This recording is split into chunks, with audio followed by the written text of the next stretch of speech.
Adelante, Carlos, perdón por la interrupción. No, todo bien. Entonces, todos miramos encuestas antes de las elecciones y hablamos en base a las encuestas. Después llegan las elecciones, dan un resultado diferente a las encuestas. Todos salimos a pedir la cabeza de los encuestadores, a acusarlos de truchos y a las 2 semanas estamos usando encuestas de nuevo, o menos.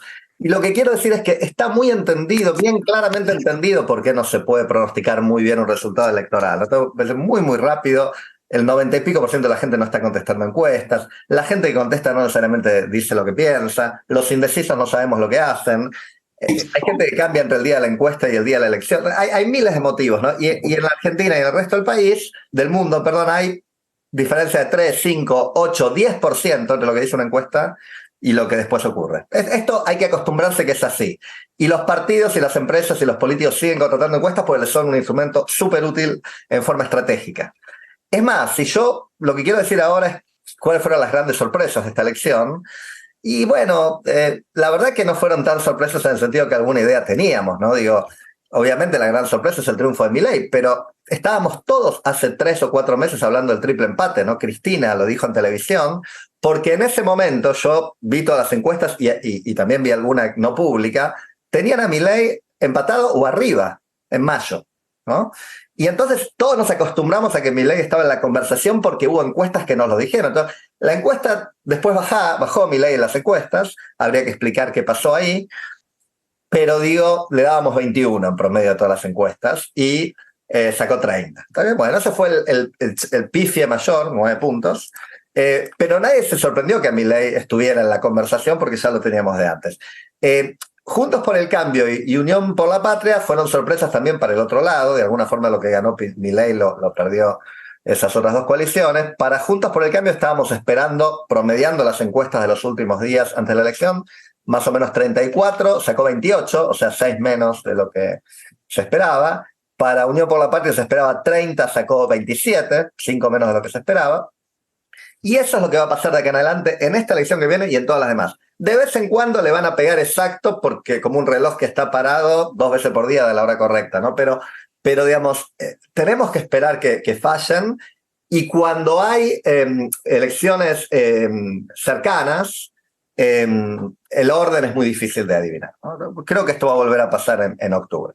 Bueno, con este prolegómeno no metodológico, yo diría... sí, la sorpresa fue que Milei no sacó 21, sacó 30 desde ya. La principal sorpresa estratégica de largo plazo después de esta, por supuesto, que es la irrupción de una fuerza electoralmente exitosa por primera vez a nivel nacional, es lo que yo diría un derrumbe del PJ que en mi impresión en lo que se ha analizado post elección fue subestimado, ¿no? Porque si yo pongo unos números rápidos que no explico en detalle, pero analizo la familia peronista, no solamente el Frente para la Victoria o el PJ oficial, sino todas estas candidaturas peronistas de Rodríguez Sá, Duhalde, estoy pensando en 2011, 2007, 2015, Labaña, Massa, cuando fue candidato en el 2015, ¿no? El peronismo en el 2011 sacó el 70% de los votos, esa gran familia, 70. En el 2015 sacó el 60, redondeando, bajó 10. En el 2019 sacó el 57. Muy buena elección del peronismo oficial, más un 9% de la baña. Y en esta elección sacó 31, si cuento Schiaretti, que me parece que no lo deberíamos contar, porque me parece que esos cordobeses que votan por Schiaretti no votarían por Massa. Pero contémoslos, 31, o sea que pasó de 70% la familia peronista en el 2011 a 31 en esta, 39% de pérdida, que en principio 30 de esos 39 se los llevó Milei, con lo cual hay un derrumbe muy estructural del peronismo en esta elección, que ya venía de a poquito bajando en todas las últimas elecciones, pero creo que está un poco subanalizado.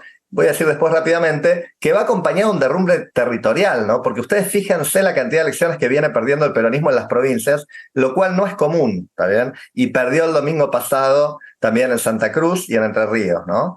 Entonces, que Entre Ríos falta todavía, pueden perder Chaco.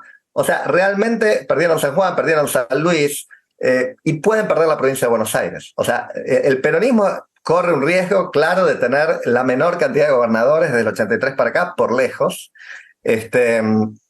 y de quedarse en Formosa, en Catamarca, en algún lado más, y con estos filoperonistas que son comprables como Zamora, el Santiago del Estero o el Frente de la Concordia en Misiones, ¿no? Entonces me parece muy importante resaltar eso desde mi perspectiva analítica, ¿no? En cambio, Juntos por el Cambio tuvo un resultado débil. Yo no lo calificaría como una catástrofe o una debacle. Pues Juntos por el Cambio, si miro históricamente, tuvo 30% con Macri y Carrió y Sanz en el 2015, el espacio me refiero, ¿no?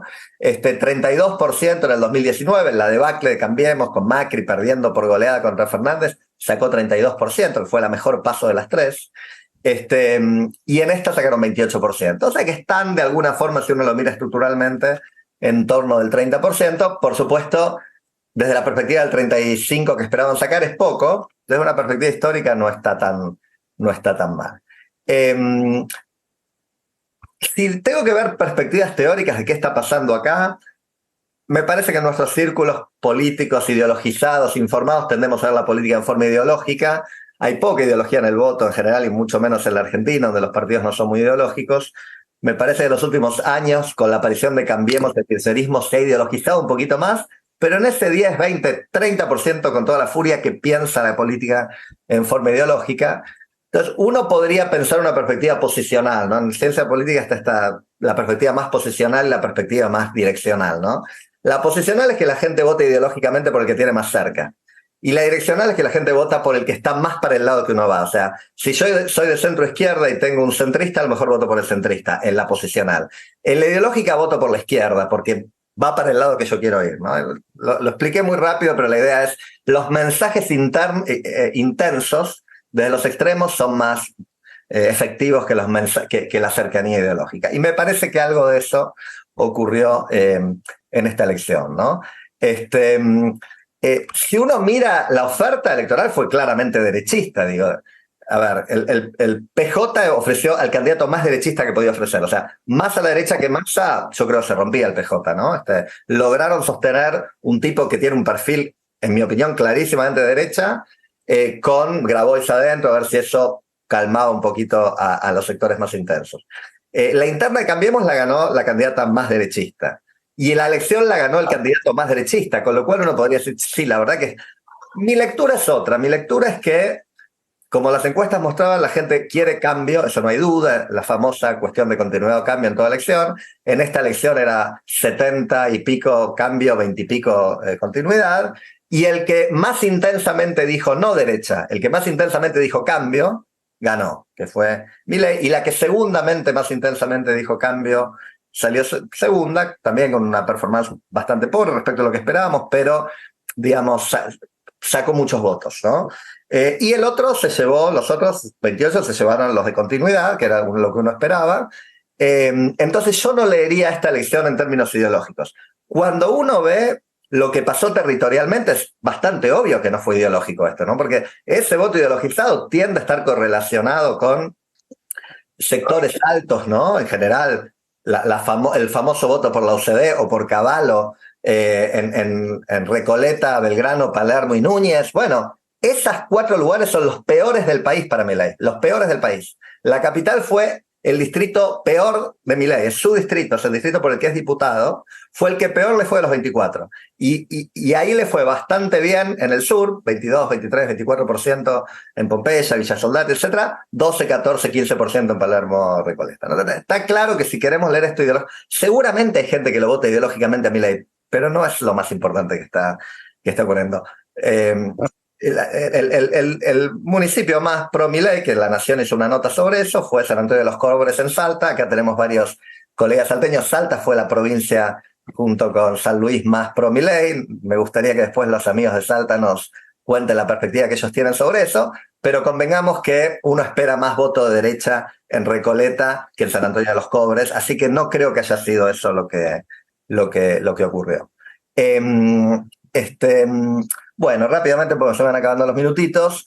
Quizás lo más importante que quiero decir de lo que me queda es que lo que yo veo hace mucho tiempo en el sistema político, y lo dije antes en otras charlas acá en el club, es que hay un gran predominio en las coaliciones que hoy, que hasta el domingo pasado dominaban la Argentina, de la táctica individual sobre la estrategia colectiva, ¿no? Hasta esta famosa cuestión de que cuando todos hacemos la individual, a menudo el resultado colectivo sufre, ¿no? Si todos nos queremos escapar de un incendio juntos, nos atoramos en la puerta y nos morimos todos, ¿no? Si nos escapamos de uno, capaz que zafamos todos, ¿no?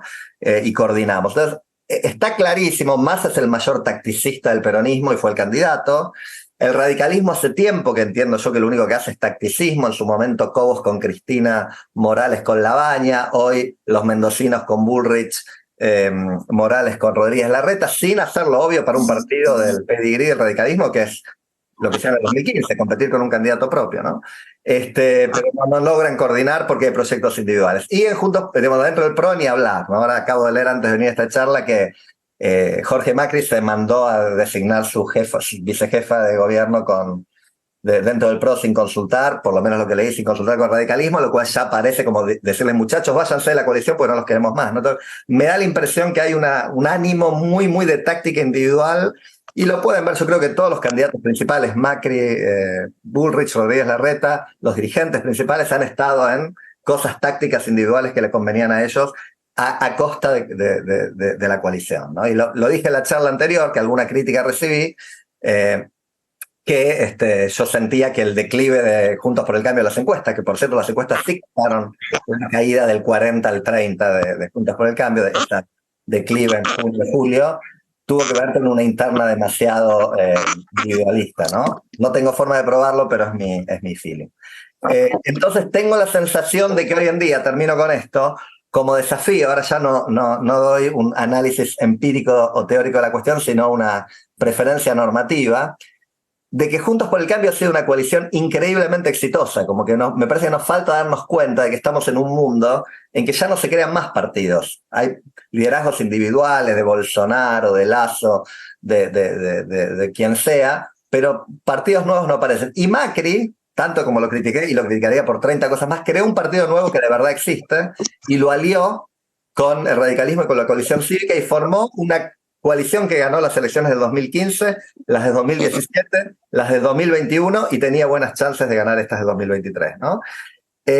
Y entonces me parece que el peligro de que unos pedazos de esta coalición se vayan con supongamos que gana Milei, no lo estoy prediciendo, no sé quién va a ganar, pero supongamos que gana Milei, ir a apoyar a esa apuesta extremadamente riesgosa sin el apoyo del resto de la coalición, esto es romper la coalición para sumarse a un gobierno, sería un destrozo institucional de enorme costo para el país, ¿no? El país tiene hoy dos coaliciones bastante coherentes, Juntos por el Cambio creo que es la más coherente, y el peronismo que en alguna de sus características es coherente, y entonces creo que el gran desafío hoy es mantener eso junto y creo que está súper amenazado. Bueno, yo termino ahí.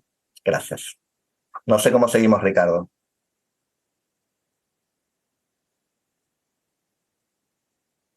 ¿Estás por ahí, Ricardo? Sí. Anotarse, por favor, en el chat los que quieran. Horacio modera, anótense en el chat los que pidan la palabra. Listo, terminamos porque nadie quiere hablar. Muchas gracias. Bueno, Gustavo Hierro, adelante, abrí el micrófono. ¿Dónde anda, Gustavo? Hola, buenas tardes a todos.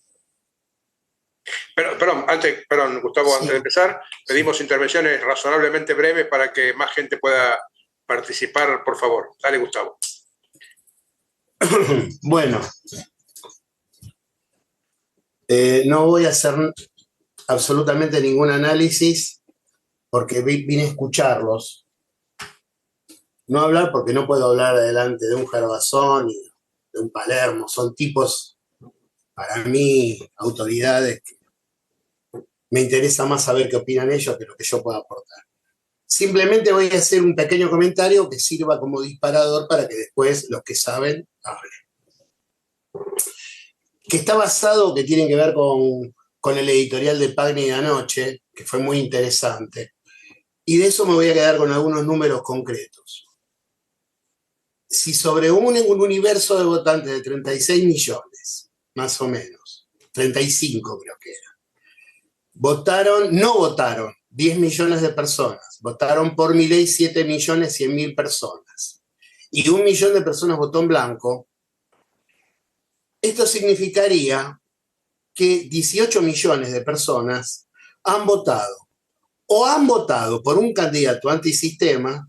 Cuando digo candidato antisistema, estoy diciendo a un candidato que hizo la campaña denostando la división republicana de poderes, la Constitución, el estatus legal del país, etcétera, etcétera, o simplemente incumplieron con la ley electoral no yendo a votar.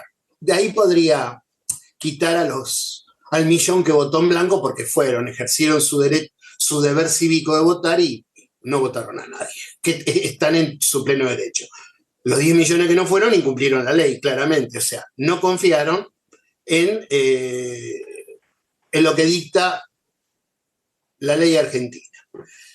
La mitad de la población argentina, por lo tanto, con derecho y deber de votar, no votó, y la mitad de la población argentina no avaló el sistema político y la forma de organización legal de la Argentina.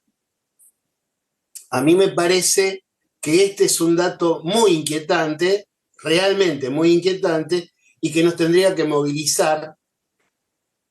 El rol que han tenido los analistas políticos en todo este tiempo ha sido muy pobre, porque no están solamente los análisis cuantitativos que hemos visto a través de las encuestas que nos han ido acercando, etcétera, etcétera, sino los cualitativos, a partir de los cuales los focus group no saltó, digamos, claramente el triunfo importante que ha tenido un tipo que no tiene estructura política y sin embargo se alzó con la primera elección, con una elección que también tenemos que decir, y ahí pecado de los periodistas, ¿no?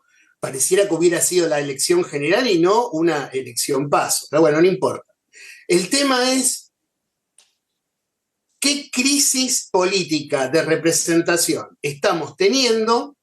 No a nosotros como club político argentino, esto nos tendría que importar porque es indudable que ya no tenemos que hablar siquiera de identidad ciudadana de la gente o de comunidad cívica, digamos, como hemos leído en algunos textos, digamos. Ya acá directamente no hay pautas básicas para creer en la supervivencia del sistema. Y a mí me preocupa muchísimo, me gustaría irme de acá esta noche con alguna referencia que me permita pensar más positivamente en todo este asunto.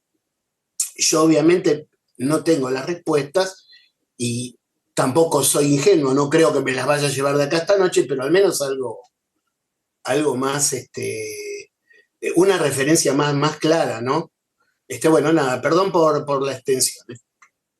Gracias. Cacho Rotterstein, luego Catarina Weinerman. Sí, buenas noches.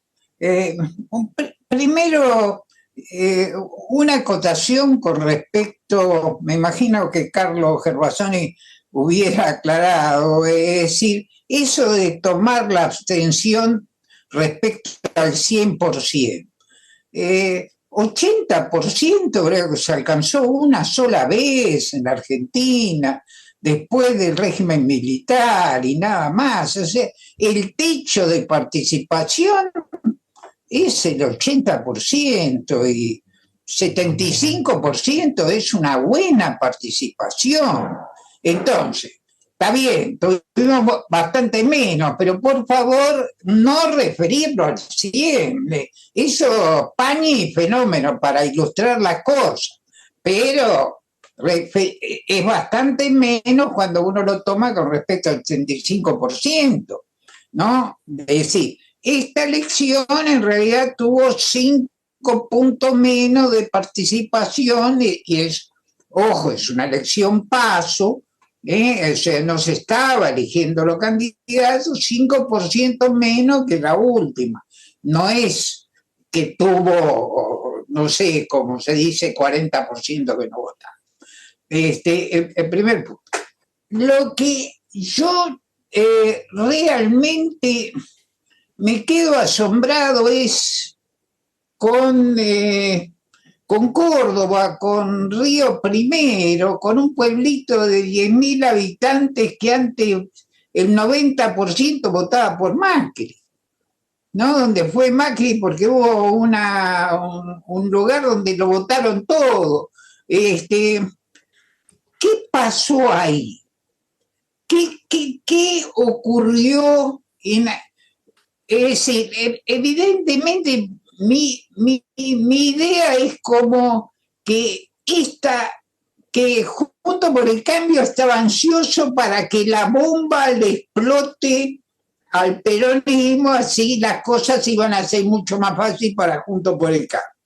Bueno, la bomba explotó, lo que no se calculó es que también las esquirlas de la bomba no solo iban a actuar sobre el peronismo, que Carlos explicó de qué manera brutal actuaron, sino que las esquirlas también te pegaron, porque apareció un tercero que, como dijo, bueno, yo para tu programa yo soy mucho mejor, para usar el original y no uses las copias.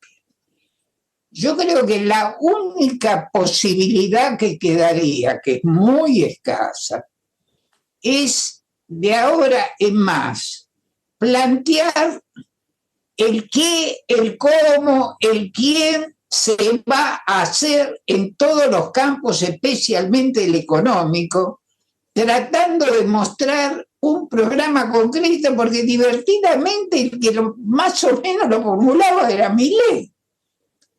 Una locura, probablemente un absurdo, probablemente mal, probablemente todo eso no es cierto, pero era el único. Divertidamente era el único que ante la gente decía qué cosas iba a hacer. Es decir, y junto por el cambio no. Bueno, por supuesto, Massa menos. Massa estamos en una situación totalmente absurda, donde no puede decir nada, porque uno le pregunta por qué no lo hiciste ahora. Bueno, por ahora digo eso, pero si no, yo creo que vamos a épocas muy difíciles, porque yo no creo que sea factible la gobernabilidad con Milei. Directamente el juicio político es dentro del primer año.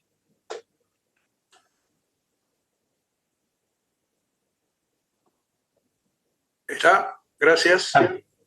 Catalina, luego Cacho Sperling. Y abrí el micrófono, Catalina. Sí, dos comentarios. Uno, Carlos, yo agradezco, aplaudo que hayas hecho primero un comentario sobre las encuestas. Tanto vos como yo sabemos respetamos el instrumento, pero también sabemos, y eso es algo que no se dice habitualmente, lo tocaste, pero a lo mejor no tan profundamente como se debiera. No se puede clavar un clavo con un martillo de goma, eso es clarito.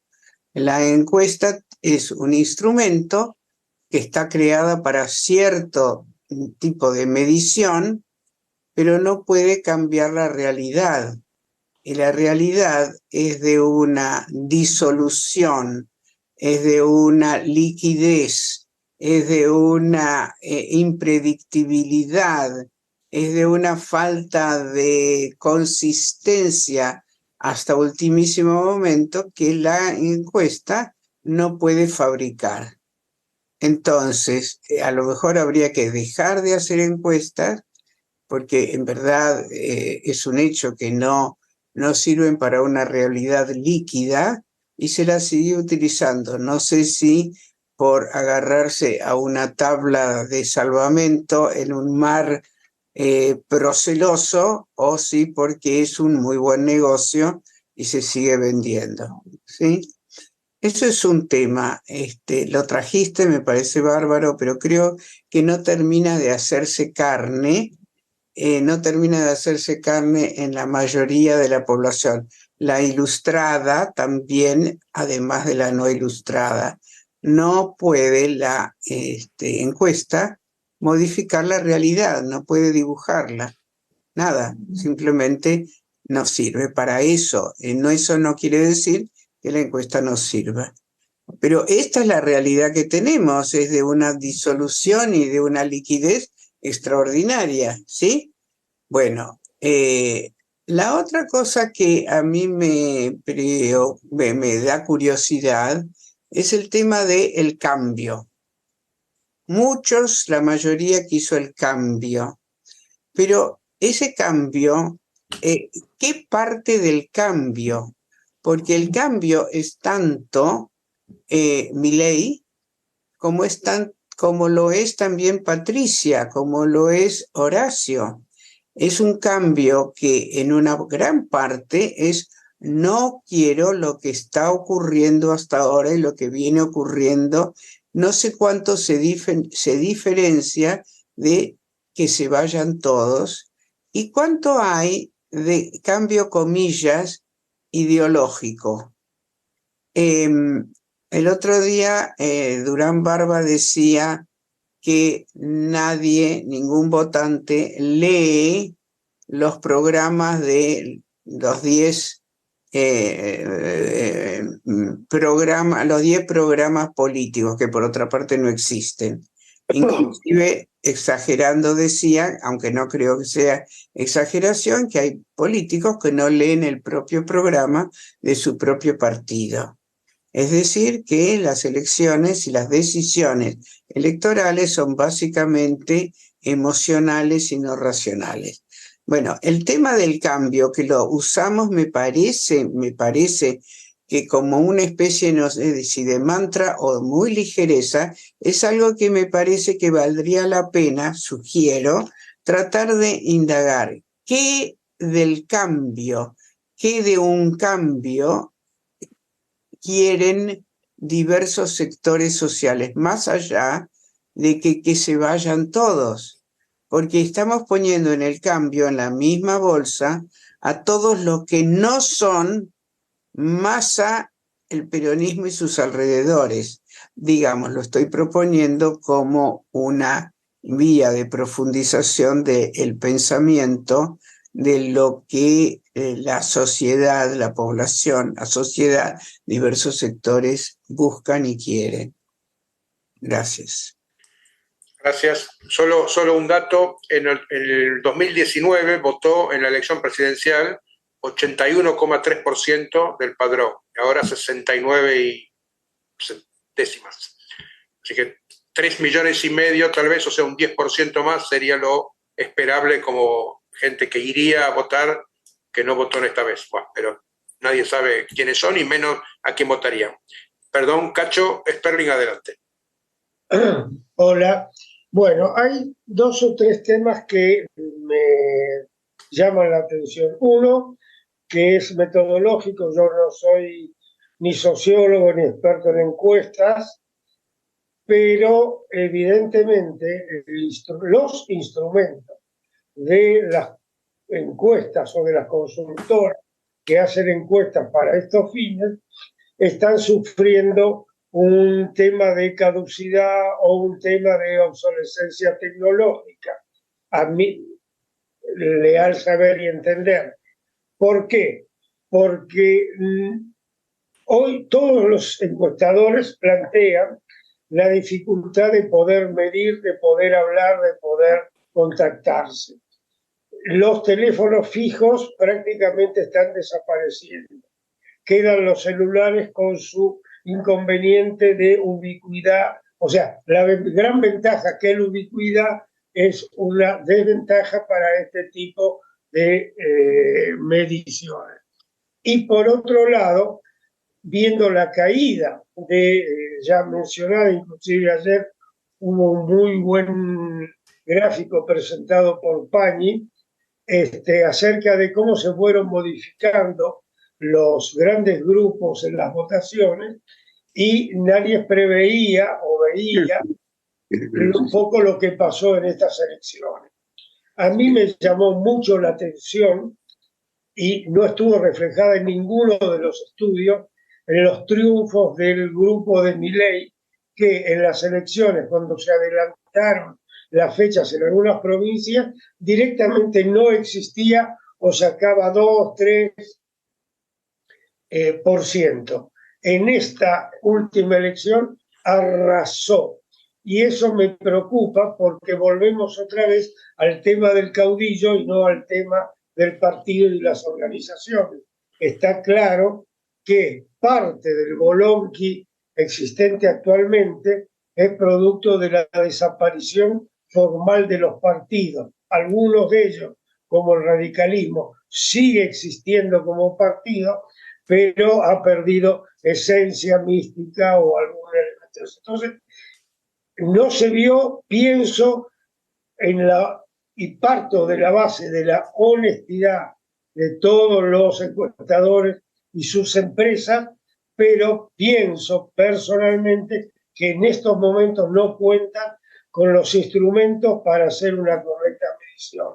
Eso probablemente sea motivo de análisis y discusión entre los que andan en esto para poder afinar las encuestas. Por otro lado, ¿qué es lo que está pasando? Desde lo político, según mi interpretación, está claro que el principal rechazo es hacia ese conglomerado, como dijo Gervasoni hace un rato, del peronismo o los peronismos en sus distintas variantes, que van camino derecho a una derrota probablemente importante, y lo digo sin las encuestas, sino viendo un poquitito los números de lo último que pasó. Pero hay un tema. El último gobierno peronista se dedicó básicamente a dos cosas. La primera, a salvar a su elemento más importante, a la vicepresidenta, de todas las causas judiciales, con lo cual no gobernó. Y por otro lado, utilizando parte de su fuerza para dejar minados importantes sectores del gobierno que le va a tocar al que sea el que venga, de modo de no poder gobernar. Ya lo han dicho, no en expresiones teóricas, sino que lo han dicho en forma concreta. Por ejemplo, para mí todo este tema de los intentos de asaltos a comercios, el aumento de la violencia, el papel de los grupos narcos, está indicando claramente que si no pueden ganar y mantener los fueros para un grupo importante de sus miembros, van a tener que generar violencia con la idea de que eventualmente ni siquiera haya elecciones. Y me hago cargo de lo que digo, porque no sería la primera vez que se tiran muertos, problemas y gente a la calle para evitar una elección que iban a perder de cualquier manera. Así que esas son algunas de las preocupaciones mías, personales, que tengo, pero que en los hechos se van verificando en pequeñas cosas, pero estamos en una situación gravísima.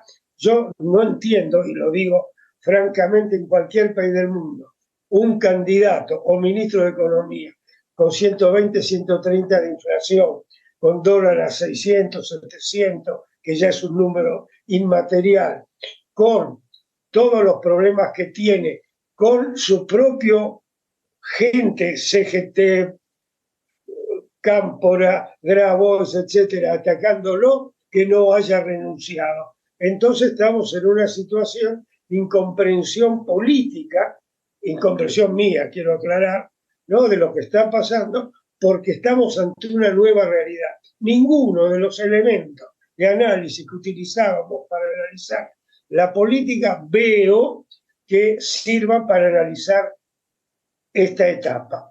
Y por eso me gustaría, interesante, con la cantidad de compañeros que tenemos en el club político, de tratar de elaborar eso, porque todos estamos diciendo que no entendemos lo que está pasando, yo por lo menos, y no encuentro ninguna explicación. Gracias. Gracias, Cacho. Está María José, que dice para una pregunta breve, y no hay nadie más, así que abierta la tabla para que quiera anotarse. Dale, María José. Bueno, sí, yo para sumar para el lado del desconcierto que decía recién Cacho, dos temas puntuales, ¿no? A ver cómo pueden jugar en la elección general. Una cosa muy disruptiva y que no tenemos experiencia previa, me parece a mí, en lo que sería la comunicación política, el peso de redes que a mí ya me quedan bastante lejos, que es, por ejemplo, TikTok, ¿no? Y que ahí Milei cosechó muchísimos adeptos y asumo que votos, ¿no? Por el corte generacional. Y que es un tipo de comunicación, además, bastante incompatible con las conversaciones que requiere un sistema como el nuestro, ¿no? Democrático y además con problemas complejos para resolver. Bueno, las redes, particularmente TikTok, va en contra de eso, con mensajes muy cortos, muy simplificadores de los problemas, y creo que ahí es donde, bueno, Milei cosecha y es bastante problemático, ¿no? Para abordar. Y el otro es del otro lado, digamos, algo tradicional de la política nuestra, pero que no jugó en las PASO, que es la movilización tradicional de los gobernadores y de los intendentes en la mayoría de las jurisdicciones, porque en las PASO solamente hubo 3 provincias y bueno, y Cava, digamos, la Ciudad Autónoma de Buenos Aires, que tuvieron simultáneamente elecciones locales, de elección de candidatos para gobernadores, bueno, intendentes. Y ahí creo que, bueno, fue muy significativa la diferencia, no solo en cuanto a la cantidad de gente que fue a votar comparado con las elecciones provinciales, sino en el direccionamiento del voto. Entonces eso, bueno, ¿cómo puede jugar en la elección de octubre, donde ya se juega, ahí sí, las elecciones de diputados nacionales y de senadores, que pueden llegar a tener, supongo, un mayor interés que la definición de las candidaturas, ¿no? De las PASO. Listo. Gracias. Bueno, Carlos Gervasoni nuevamente para seguir agregando elementos, luego Julio Dreisen, luego Graciela.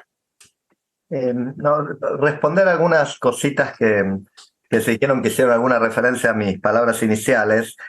Primero, recordar esto, un punto fáctico, reforzando algo que dijo Cacho, que de esos 10 millones que no votaron, hay muchos que tienen derecho a no votar, ¿no? Son todos los mayores de 70 años y todos los menores de 18, 16, 17 años no tienen obligación de votar, con lo cual estrictamente no, hay varios millones ahí, no sé cuántos son, de ciudadanos que pueden perfectamente no ir a votar y no están rompiendo ninguna regla, con lo cual, y buena parte explica el 85 del que habló Cacho, ¿no? O sea, creo que el máximo nivel fue en el año 83 con más o menos 85%, pero bueno, hay mucha gente, adultos mayores, que no fueron a votar por cuestiones de salud, porque les resulta difícil, gente que estaba lejos de su casa, bueno, hay motivos legales para no votar, ¿no? La segunda cuestión, algo que también creo que lo dijo Cacho sobre qué pasó en Río Primero, y hubo una referencia, pues Río Primero, así como San Antonio de los Cobres apareció como el lugar con más votos por Milei, Río Primero apareció como el lugar donde más se derrumbó Juntos por el Cambio, ¿no? Y fue analizado en un artículo de La Nación. Bueno, yo creo que Mauricio Macri nunca tuvo los votos de Río Primero, los tuvo una opción convincente anti-kirchnerista, digamos, ¿no? Me parece que la única constante en los votantes cordobeses es que son intensamente anti-K, y a veces votan por Schiaretti porque Schiaretti es más anti-K que cualquiera, a veces votan, digo, en su discurso de campaña, ¿no? Porque a veces votan por Juntos por el Cambio, antes votaban por el radicalismo, ahora votaron por Milei. Entonces yo creo que no hay tanto para explicar ahí. O sea, yo diría, desde otra perspectiva, siempre votaron el 70-80% en contra del kirchnerismo, nada más que van eligiendo diferentes alternativas, ¿no? Entonces, me quedo con el comentario de un señor del artículo de La Nación, que era un panadero, que le doy una panadería, que aparece en una foto amasando medias lunas, y él dice, che, yo hice un poco de política acá en el municipio y es un asco, ¿no? Es un asco. yo comparto eso, o sea, yo creo que la política argentina es un asco, la política en general es muy sucia en todas partes, en la Argentina es más sucia, mucho más sucia que en Uruguay, por decirlo así, más corrupta, más clientelista, más de apropiarse del Estado para todo, aún en el municipio de Río Primero, que seguramente no es de los peores, ¿no? Entonces me parece que, digamos, el cambio esta vez, Milei tuvo un éxito simbólico en plantear que esta elección no era solamente cambio respecto del desastre económico acá, que ya lo pagaron con el 28%, sino que es cambio respecto de kioscos, privilegios, prebendas de la clase política. Hablaba hace un ratito antes de empezar Julio Dreisen acerca de la Cámara Argentina de la Construcción y sus constantes negocios con todo el mundo, de los militares hasta todos los presidentes que pasaron. Y me parece que Milei les empezó a explicar esto a la gente y la gente empezó a notar con sus microexperiencias. Ah, sí, porque yo en la municipalidad sé que está tal chanchullo. Ah, entonces toda la clase política es así. Y yo voy a decir, perdón que soy muy crítico y sé que hay gente que hace política, creo que es así, o sea, creo que todos sabemos que aún de espacios políticos de los que yo estoy cerca, sé que hay dirigentes que son profundamente corruptos o en el mejor de los casos muy dudosos, ¿no? Y bueno, y así estamos, digamos, ¿no? Entonces creo que Milei captó algo ahí que no es ideológico y que es un discurso, por cierto, bastante común en el mundo, ¿no? Un discurso antipolítica que bueno, en Noruega y Dinamarca es menos fuerte porque la política es menos sucia que acá, aunque también es sucia. Y acá en la Argentina, donde, digamos, ¿quién de ustedes no conoce algún funcionario, político, juez, familiar que tiene un nivel de vida que es inexplicable si gana con lo que gana, ¿no? Y bueno, yo conozco un montón, ¿no? Y me da un montón de bronca, yo me mato trabajando todo el día para llegar dignamente a fin de mes y mi amigo que trabaja en la FIP se va todos los 3 veces por año a Europa. No sé cómo lo hace, pero evidentemente... entonces digo, hay algo ahí que no hice un doctorado como yo, digo, la gente empieza a tener ese sentido, ¿no? El sentido de... Y me parece que Milei ganó esta batalla de contra qué estamos peleando. Sobre las encuestas, rápidamente, hubo 2 cuestionamientos de Catalina y de Oscar. 2 cosas que quiero decir con claridad, es mi opinión, por supuesto podemos disentir. Uno, las encuestas de ya no están para darle forma a la realidad. Nadie creo que yo no conozco afirmaciones. Las encuestas están para entender la realidad y la entienden con bastante error, como yo dije en mi presentación. Quizás en esta realidad más líquida que antes es todavía más difícil, pero antes también era difícil, ¿eh? Antes también nos equivocábamos y la gente contestaba más encuestas que ahora. Cuando hacíamos encuestas domiciliares en la década del 80, 90, teníamos tasas de respuestas bastante más altas que ahora y entonces los sesgos muestrales eran menores, pero había encuestas muy bien hechas que también acertaban y por supuesto yo ni hablé de las truchas y las que se hacen más como forma de campaña electoral que como herramientas de investigación, pero digamos, yo no tengo ninguna duda, si yo soy candidato o trabajo para un candidato, para un partido, para un político, quiero encuestas, quiero un montón de encuestas porque es o sea, prefiero manejar mirando que sin mirar, y aún si hay un poquito de neblina, que sería el error, sin mirar es muy difícil, ¿no? Entonces yo les puedo asegurar que en junio, antes de las elecciones de San Luis y también antes de las de San Juan, me tocó tener en mis manos encuestas de encuestadores serios, donde Milei estaba delante lejos en San Luis. Y yo dije, ¿qué pasó acá? Casi que cuestioné al encuestador, ¿no?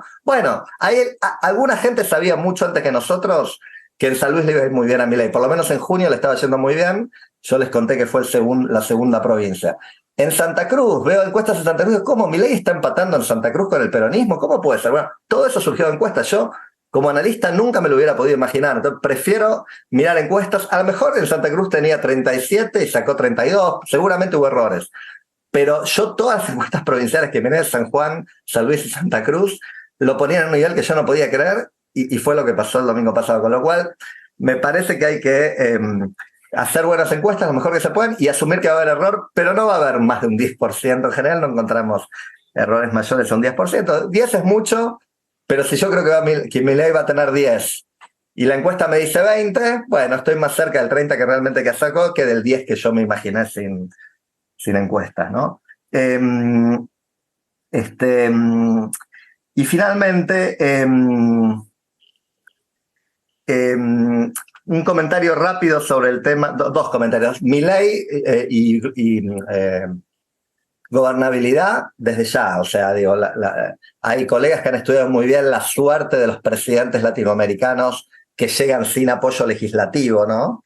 Y en general ocurren una de tres cosas, diría, ¿no? Una es, se lanzan a su programa y son destituidos más o menos rápidamente por un juicio político, y eso creo que es muy probable que le pase a Milei.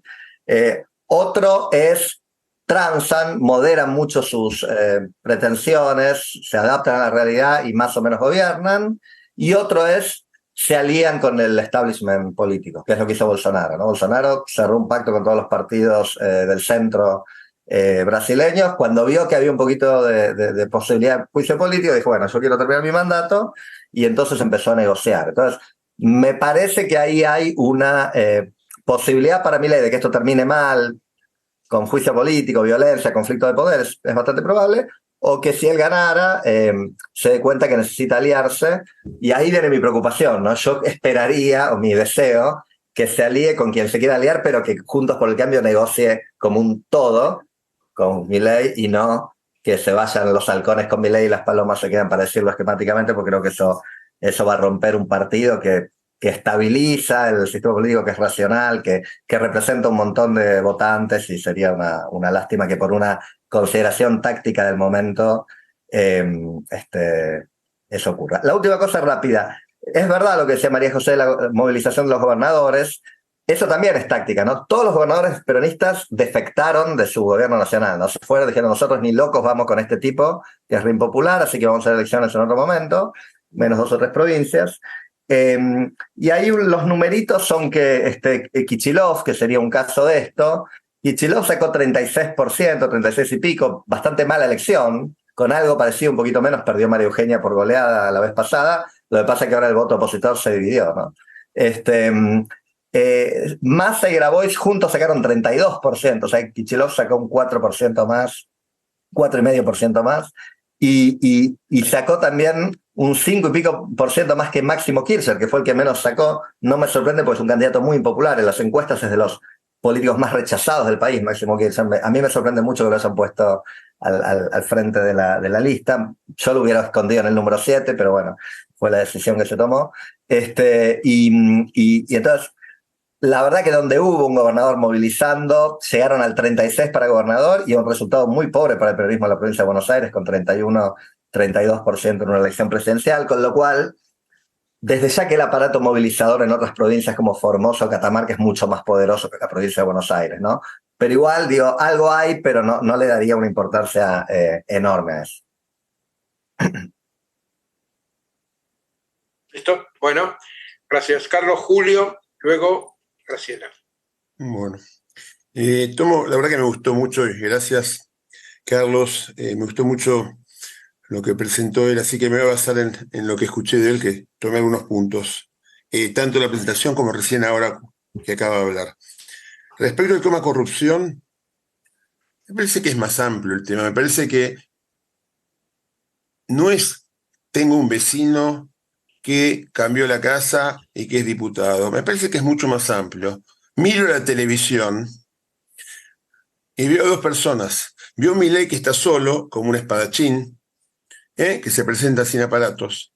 Y por otro lado veo un partido radical de 100 años, un partido peronista de 60, estructuras políticas armadas, grupos, economistas, Melconian con 80 economistas, etcétera, etcétera, etcétera. Este tipo debe tener atrás mucho más de lo que muestra, pero no lo muestra, lo tiene escondido. Es bastante astuto, lo veo. Entonces el tipo que mira la tele o está en las redes, hoy en día más las redes que la tele, por lo menos yo veo que la gente joven no ve la televisión,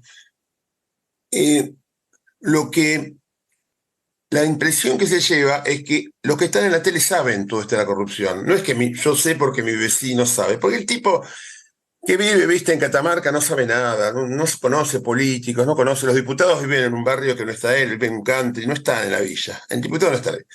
Pero él mira un tipo que piensa que sabe, porque atrás de él tiene una estructura que le permite saberlo. Y por contraste ve un Milei que dice, este tipo está solo, un espadachín, es David contra Goliat. Goliat son los aparatos políticos, él es una persona solo con sus perritos y su hermana. Y ahora el gato. Esta es una primera cuestión. Segunda cuestión, que tomé un poco lo que dijo él. Perdón, ¿algún comentario? Porque por las dudas quiero el comentario. ¿Algún comentario? Perdón, no escuché. Jorge, bueno, perdón. No, no. Pues pensaba que era sobre lo que dije yo. Segundo tema. Vinculado con esto, me sorprendió en las últimas 2 semanas después de las elecciones cómo lo están demonizando, o sea, le están juntando votos a un tipo que astutamente se presenta solo, se presenta como que lo van a atacar todos los aparatos de Argentina, lo atacan los periodistas, lo atacan las cámaras empresariales, lo atacan los políticos, lo atacan todos los que la gente ve como poderosos y que en las encuestas aparecen con una popularidad de -5. La verdad, como pasó hasta las PASO, que pasó eso de 20 a 30 pasó, no me llama la atención, creo que ayudó mucho todas estas historias que hicieron en los últimos 2 meses los periodistas de La Nación, Majul, Canosa, Leuco, etcétera, etcétera, que de golpe descubrieron 2 meses antes de las elecciones que se acostaban con la hermana, que los perros no sé qué hacían, que estaban muertos, vivos y no sé cuánto. Y que en vez de discutir las ideas del tipo, discutían sus cuestiones personales. Les digo esto porque algunas personas que son jóvenes me expresaron eso. Yo no entiendo a la gente que habla de las cuestiones personales. Me llamó la atención la adultez de gente joven que lo votaba. Tercera cuestión. El tema del cambio, también me gustó mucho lo que dijo Carlos.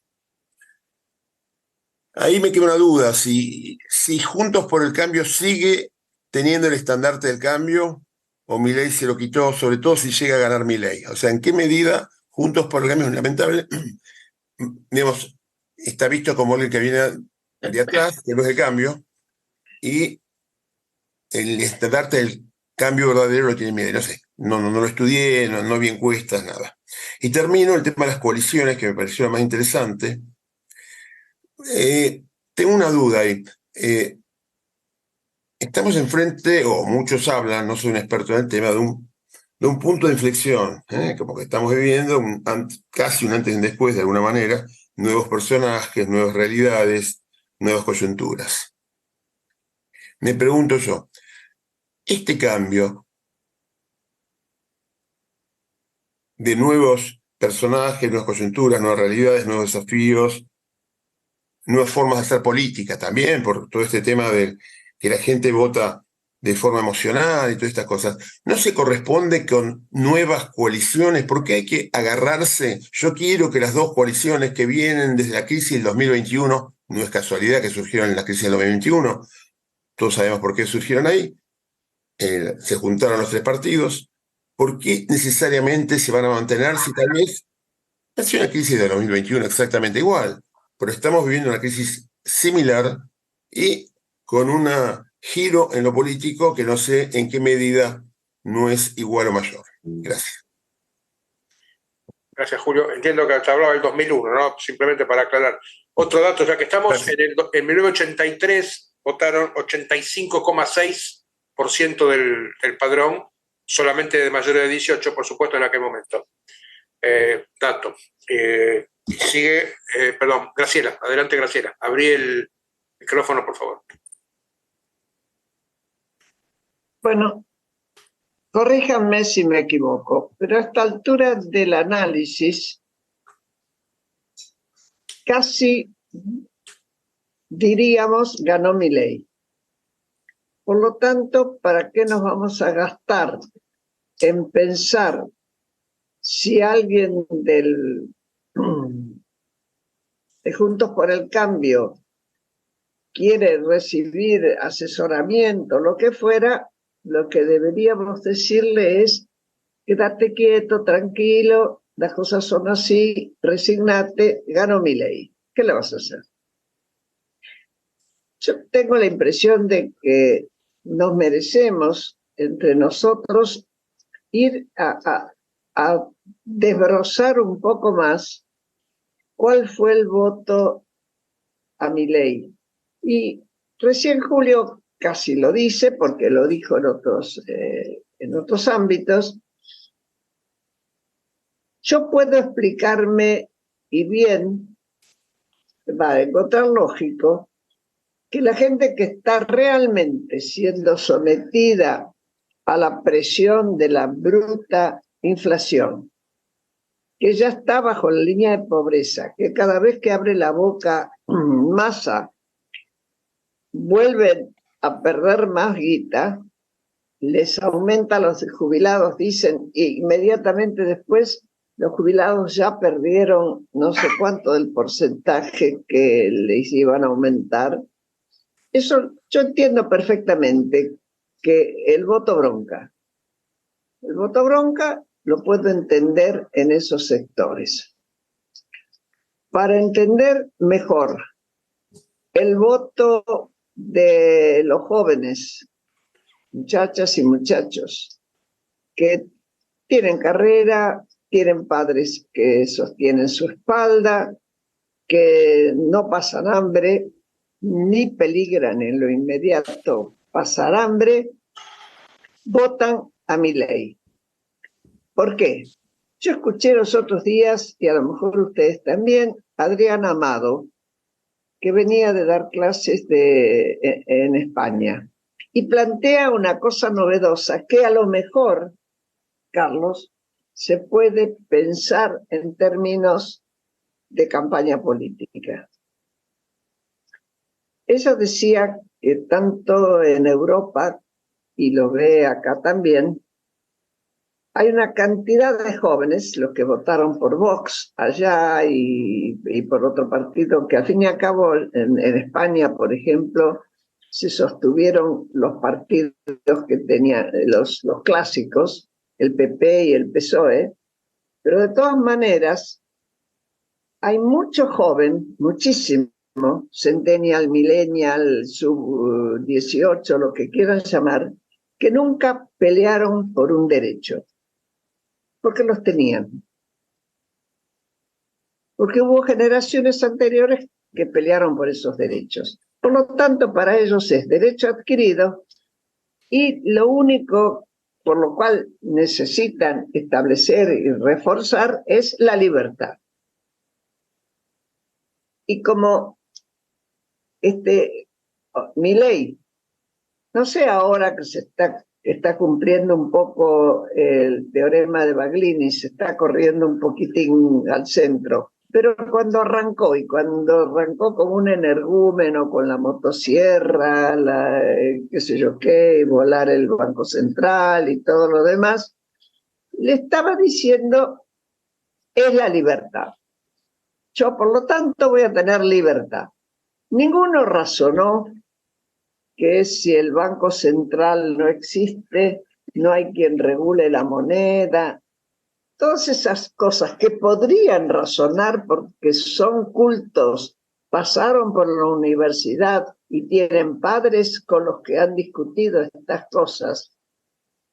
Lo que hay que preguntarse en todo caso es por qué persisten en dejarse representar por un hombre que es autoritario. Para decirlo suavemente, usé otra palabra más fuerte la vez pasada y medio se me enojaron, pero apunta a un régimen autoritario.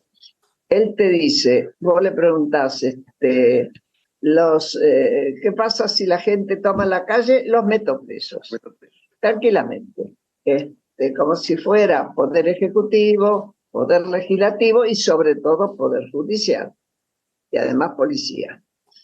Eso sabe que a la gente le gusta. Y ahí es donde compite con el discurso de Patricia. Aunque Patricia nunca va a decir lo meto preso, porque tiene un cacho más de experiencia política que Milei.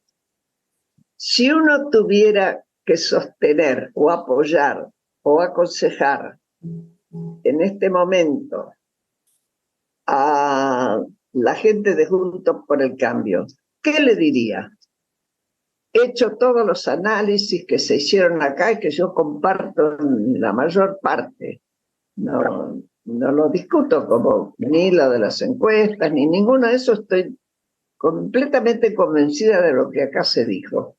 Lo que yo no me puedo quedar, y tal vez es porque mi edad no me da mucho tiempo, es quedarme resignada a decir, generamos un pequeño monstruito al cual en el mejor de los casos nos sacaríamos de encima de encima con un juicio político. No me conforma.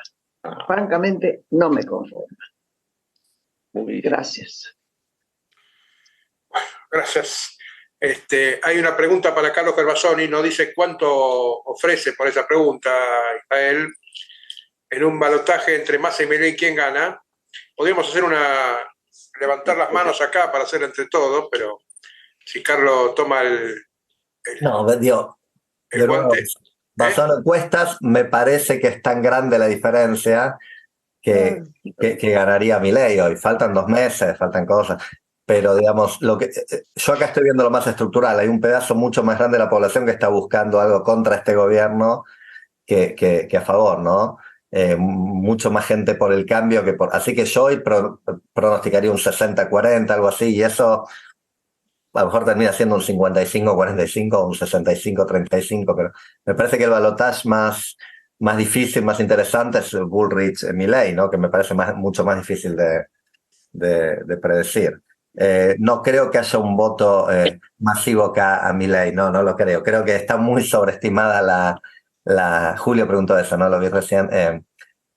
Muy sobreestimada el porcentaje de gente que vota por motivos ideológicos militantes kirchneristas. Esa gente no puede votar por Massa, y Massa sacó un 22%, ¿no? Así que yo estimo que los kirchneristas convencidos y los pibes para la liberación, para ponerlo en un...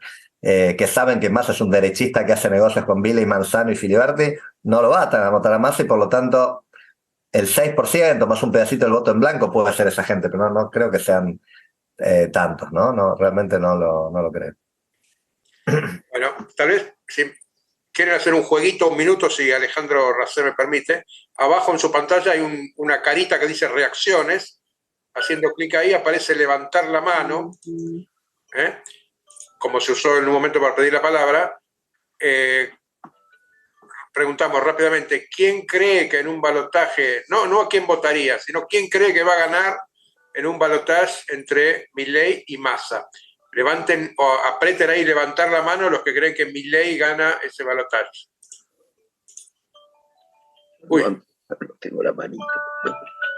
Yo no tengo mano, che. Yo tampoco. Cierto, acá, perdón, me equivoqué. 5, 10. Reacciones. Donde dice reacciones. Levanta tu mano de verdad. Ahí. A ver. Ahí está. No entiendo. 10, 12, 13, 14, 15, 16, 17, 18, 19. Bueno, tenemos 19 de 38, mitad y mitad. Hay un montón de votos en blanco. ¿Cómo es la pregunta? Porque le levanto repito la pregunta. No a quién votaría, sino quién cree que va a ganar. Que va a ganar. En un balotaje entre Milei y Massa. Los que creen que va a ganar Milei, levanten la mano. Ahí dice 14, levantaron la mano. Ahí está. Hoy salió una encuesta, no sé si lo vieron. Sí, un jueguito. No, pero con con un escenario de balotaje. No te escuché, repetí lo que estabas diciendo, por favor, María. No, de la encuesta, la versión larga de la encuesta que no sale en la nota o no sale en el titular de la nota, que es una encuesta que hace la Facultad de Psicología Social de la UBA.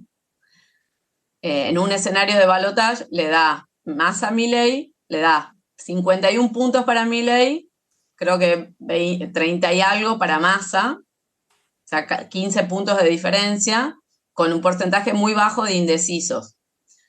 El escenario de balotaje Bullrich-Milei, hay solo 6 puntos de diferencia y como 13%, si no me acuerdo mal, de indecisos.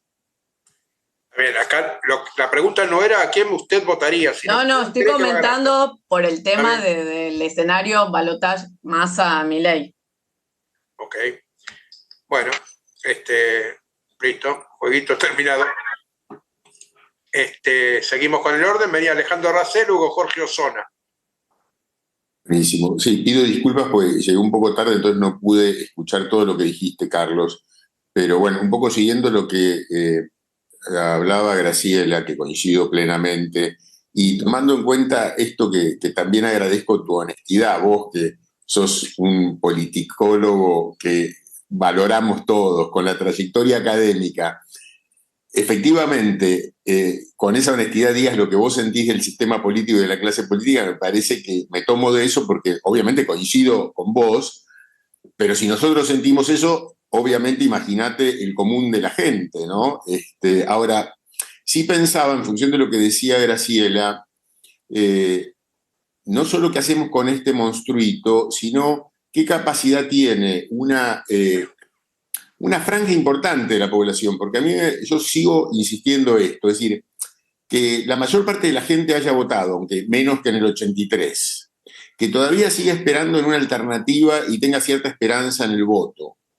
En una sociedad con lo castigada que está, con inflaciones que en otro país del mundo hubiese planteado una conflictividad altísima, más allá de los poderes fácticos que tiene el peronismo para disciplinar la protesta social. Aún así, que la gente siga apostando a una alternativa electoral, me parece increíble y valorable, digamos, ¿no? Y yo rescato eso, pues yo diría, incluso el peronismo, que haya sacado este porcentaje con esta presidencia fallida, es increíble, digamos, ese más de 20%.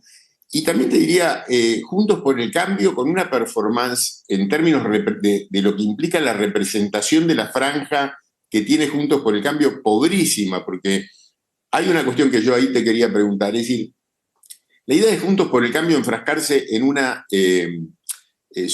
esta interna, de plantear una suerte de pacifismo de gobernabilidad, implicó también disminuir la posibilidad de una movilización de una franja importante que es la clase media de subsistencia que representa, enorme, y que podría haber tenido otra alternativa, y creo que eso también favoreció mucho el voto bronca de Milei, porque yo entiendo que hay una gran cantidad de gente que podría estar representada por Juntos por el Cambio que se siente inmovilizada por la manera en que el Juntos por el Cambio planteó también la oposición a este gobierno.